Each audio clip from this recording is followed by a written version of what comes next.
Hey CS414, the B team here with our P2 project update. This is Ben Gillette here again. I'll dive right into sort of a summary of our scrums. What we ended up getting done is a lot of backend and server-side implementation. So we got our game logic, including a board class, the abstract class for our piece, all of the different chess piece implementations, a lot of JUnit tests, and several unit test suite built upon JUnit. It's pretty cool. We also set up our database. We're using Amazon RDS to host Postgres, which is going to integrate pretty nicely with our EC2 instance, which will be hosting the main server. We've got a draft of our ER diagram for the database, depicted in the next slide. And we've got a draft of our schema, and we're using JDBC to actually connect to the interface and interact with it in our code. So here you see our entity relationship diagram for our database, and it just describes how we're storing the individual pieces of data regarding a certain match as well as all the user accounts. So it captures the relationship between these ideas, and the point of doing this in a database in the first place is so that whenever we need to restart the server or have a lot of consecutive games going on at the same time, is we don't need this all in memory. So whenever we're doing processing for a particular game, we load it from the database into these objects, the board and the users and all this stuff that are in the server's memory, and that's when that processing takes place. But as soon as we're done with that game, after a move has been made, then we just save it back to the database. And this means our server can be restarted. We can crash or whatever, and all this state will be retained within the database and not within the memory.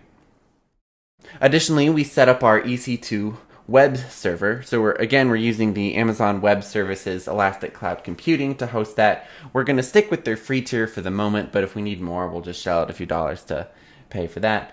We figured that might be easier than trying to get port forwarding working in the CS building. We're using Electron, which is a nice framework that allows us to put our React app either inside a web browser or inside a standalone application.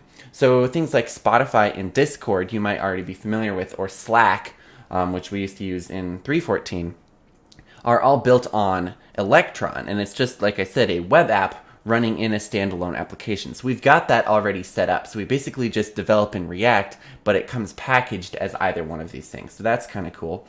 We also set up WebSockets to communicate between the client and the server. So instead of setting up a complex API, on the server, so get the board, get this move or whatever, we're using a WebSocket, which just means the server and client both can request and retrieve information from each other or push updates without needing to request it.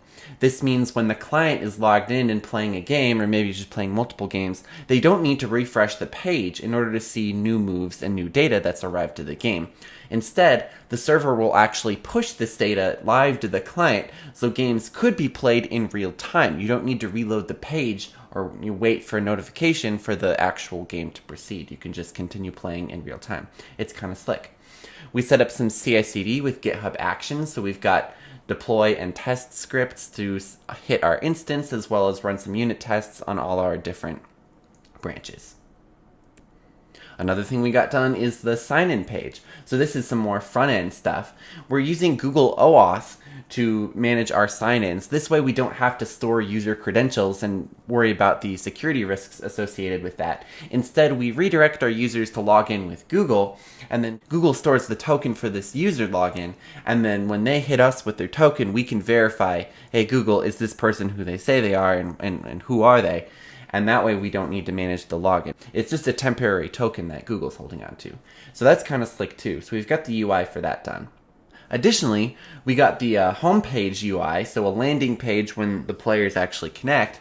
So after the successful authentication, they can come in and coordinate their matches. We've got the add game button and some icons going on as well. However, that's about as far as we got with front end, so we're still working on the chessboard and the actual implementation of creating and playing the match. The invite system still needs some work. We need some back-end linkages set up before we can do that.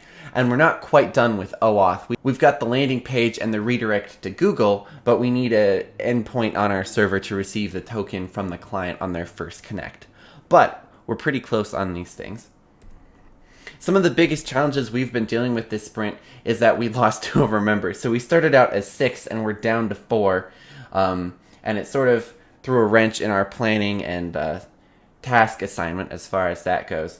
But we're doing our best to stay in it and accomplish all the user stories. So we did take a few hits on the front end. Obviously, we're not as far along as we'd like to be on that, and the database as well. But yeah, that's about all from the B team. Thanks so much for watching, and have a good one. Bye.